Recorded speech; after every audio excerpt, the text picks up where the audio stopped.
Of ಮಾಡಿ. ನಮಸ್ಕಾರ, ನಾನು ಕಿರಣ್, ಸ್ವರ್ಣ ಟ್ರಾವೆಲ್ಸ್, ಮಲ್ಲೇಶ್ವರಂ, ಬೆಂಗಳೂರು, CN ರಸ್ತೆ, ಭದ್ರಾವತಿ. ನಮ್ಮ ಪ್ರವಾಸದಲ್ಲಿ ಕಾಶ್ಮೀರಕ್ಕೆ ಬಂದಿರುವಂತಹ ಯಾತ್ರಾರ್ಥಿಗಳ ಪ್ರವಾಸಿಗರ ಒಂದು ಫೋಟೋಗಳನ್ನು ಒಂದು ವಿಡಿಯೋ ರೂಪದಲ್ಲಿ ನಾವೆಲ್ಲ ಸೆಟ್ ಮಾಡಿ ಈ ವಿಡಿಯೋ ಚಿತ್ರೀಕರಣದ ರೂಪದಲ್ಲಿ ನಾನು ನಿಮಗೆ ತೋರಿಸ್ತಾ ಇದ್ದೀನಿ. ಸುಮಾರು ನಾವು 45 ಜನ ಕಾಶ್ಮೀರದ ಪ್ರವಾಸಕ್ಕೆ ಬಂದಿದ್ವಿ.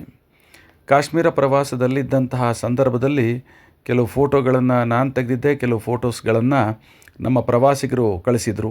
ಎಲ್ಲ ಫೋಟೋಗಳನ್ನು ನಾನು ಒಂದು ಆ್ಯಡ್ ಮಾಡಿ ಒಂದು ಆಲ್ಬಮ್ ಥರ ಒಂದು ಈ ವಿಡಿಯೋ ಥರ ಸೆಟ್ ಮಾಡಿ ನಿಮಗಾಗಿ ಸೆಟ್ ಮಾಡಿ ಕಳಿಸ್ತಾ ಇದ್ದೇನೆ.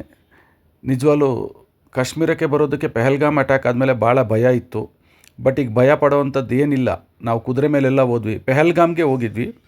ಬಟ್ ಪೆಹಲ್ಗಾಮಲ್ಲಿ ಬೈಸರನ್ ಏರಿಯಾ ಅಂತೇಳಿ ಏನು ಪೆಹಲ್ಗಾಮ್ ಅಟ್ಯಾಕ್ ಆಗಿತ್ತು ಆ ಏರಿಯಾನ ಗೌರ್ಮೆಂಟ್ ಆಫ್ ಇಂಡಿಯಾದವರು ಬಂದ್ ಮಾಡಿದ್ದಾರೆ. ಇನ್ನೂ ಸಹ ಯಾತ್ರಾರ್ಥಿಗಳಿಗೆ ಓಪನ್ ಮಾಡಿಲ್ಲ. ಬೇರೆ ಪ್ಲೇಸ್ಗೆ ನಮ್ಮನ್ನು ಕುದುರೆಯವರು ಕರ್ಕೊಂಡೋಗಿದ್ರು. ಹೋಗಿ ಎಲ್ಲ ಪ್ಲೇಸ್ಗಳನ್ನೂ ನೋಡ್ಕೊಂಬಂದ್ವಿ. ಸೋನಾಮಾರ್ಗ್ ಹೋಗಿದ್ವಿ. ಸೋನಾಮಾರ್ಗಲ್ಲೂ ಸಹ ನಮಗೆ ಸುಮಾರಾಗಿ ಸ್ನೋ ಸಿಕ್ತು. ಅಂದರೆ ಕಾಶ್ಮೀರದಲ್ಲಿ ಜನಗಳ ಸಂಖ್ಯೆ ಅಂದರೆ ಪ್ರವಾಸಿಗರ ಸಂಖ್ಯೆ ಭಾಳಷ್ಟು ಕಡಿಮೆ ಇತ್ತು. ನಮಗಂತೂ ಎಲ್ಲ ಕಡೆನೂ ಭಾಳ ಫ್ರೀಯಾಗಿ ನಾವು ನಮ್ಮ ಪ್ರವಾಸವನ್ನು ನೋಡಿದ್ವಿ ಅಂತಲೇ ಹೇಳ್ಬೋದು. ಈಗ 1000 ಜನ ಇರೋ ಕಡೆ ಜನದಲ್ಲಿ 100 ಜನ ಇದ್ದರೆ ಎಷ್ಟು ಕಡಿಮೆ ಇರ್ತದೆ. ನಾವೆಷ್ಟು ಹಾಯಾಗಿ ಫ್ರೀಯಾಗಿ ನೋಡ್ಬೋದು, ಅದಷ್ಟೂ ನಾವು ನೋಡಿದ್ವಿ. ಭಾಳ ಸಂತೋಷ ಆಯಿತು, ತುಂಬ ಖುಷಿನೂ ಆಯಿತು. ಯಾತ್ರಾರ್ಥಿಗಳೆಲ್ಲರೂ ಭಾಳ ಖುಷಿಪಟ್ಟರು. ನಾವು ಕುದುರೆ ಮೇಲೆ ಹೋಗಿದ್ದು ಒಂದು ಸಂಭ್ರಮ ಅನ್ನಿಸ್ತು. ಆಮೇಲೆ ಅಲ್ಲಿ ಕೆಲವು ಡ್ಯಾನ್ಸ್ಗಳೆಲ್ಲ ಮಾಡಿದರು, ರೀಲ್ಸ್ ಎಲ್ಲ ಮಾಡಿಕೊಂಡ್ರು ನಮ್ಮವರು. ಸುಮಾರು ಹಸ್ಬೆಂಡ್ ಆ್ಯಂಡ್ ವೈಫ್ ಬಂದವರು ಅವರವರ ಫ್ಯಾಮಿಲಿದು ಕುಟುಂಬದ್ದು ರೀಲ್ಸ್ ಎಲ್ಲ ಮಾಡಿಸ್ಕೊಂಡು ಫೋಟೋಗಳೆಲ್ಲ ತಕ್ಕೊಂಡು ಸೋನಾಮಾರ್ಗ್ನ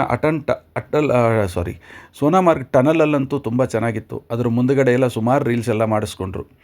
ಪೆಹಲ್ಗಾಮ್ ಕುದುರೆ ಅನುಭವ ಮಾತ್ರ ಭಾಳ ಚೆನ್ನಾಗಿತ್ತು. ಸುಮಾರು ನಾವೊಂದು 15-20 ಜನ ಕುದುರೆ ಹತ್ಕೊಂಡು ಹೋಗಿದ್ವಿ. ಉಳಿದಿರೋ ಸುಮಾರು ಒಂದು 6ರಿಂದ 10 ಜನ 12 ಜನ ಅವರು ಬೈಕಲ್ಲಿ ಹೋಗಿದ್ದರು. ಟೋಟಲ್ ಓವರಾಲ್ ತುಂಬ ಚೆನ್ನಾಗಿತ್ತು ಅಂತೇಳಿ ನಾನು ಹೇಳೋದಕ್ಕೆ ಸಂಭ್ರಮನ ವ್ಯಕ್ತಪಡಿಸ್ತೇನೆ.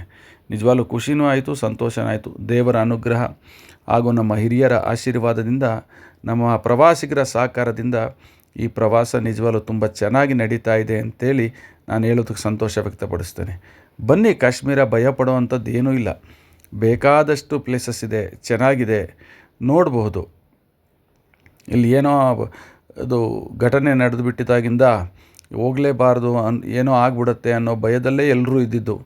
ನಾವು ಸಹ ಯೋಚನೆ ಮಾಡಿ ಕೊನೆಗೆ ನಮ್ಮ ಲೋಕಲ್ ಏಜೆಂಟ್ಸ್ಗಳನ್ನ, ಹೋಟೆಲ್ನವ್ರನ್ನ, ಕುದುರೆಯವ್ರನ್ನ, ಬೇರೆಯವ್ರನ್ನೆಲ್ಲ ಮಾತಾಡಿಸಿ ಏನೂ ಭಯ ಇಲ್ಲ, ನೀವು ಧೈರ್ಯವಾಗಿ ಬರಬಹುದು, ಆ ಥರ ಏನೂ ಪ್ರಾಬ್ಲಮ್ ಇಲ್ಲ, ನೀವು ಯಾಕಷ್ಟು ವರಿ ಮಾಡ್ತೀರಾ ಅಂತ ಅವ್ರು ಹೇಳಿದ ಮೇಲೆ ನಾವು ಒಂದು ಧೈರ್ಯ ಮಾಡಿಕೊಂಡು ಅಂತಿಮವಾಗಿ ಪ್ರವಾಸ ಹೊರಡೋಣ ಅಂತ. ಆ್ಯಕ್ಚುಲಿ ರೇಟ್ ಬಂದು 49 ಸಾವಿರ ಇತ್ತು.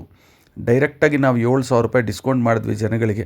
42,000 ರೂಪಾಯಿಗೆ ಪ್ರವಾಸಿಗರಿಗೆ ಸಿಕ್ತು. ಅವ್ರಿಗೆ 7,000 ರೂಪಾಯಿ ಡಿಸ್ಕೌಂಟ್ ಬಂತು. ಆ 7,000 ರೂಪಾಯಿ ಅವ್ರಿಗೇನು ಉಳಿಲಿಲ್ಲ. ಅದು ಸರಿ ಹೋಗುತ್ತೆ ಅಲ್ಲಿಗಲ್ಲಿ.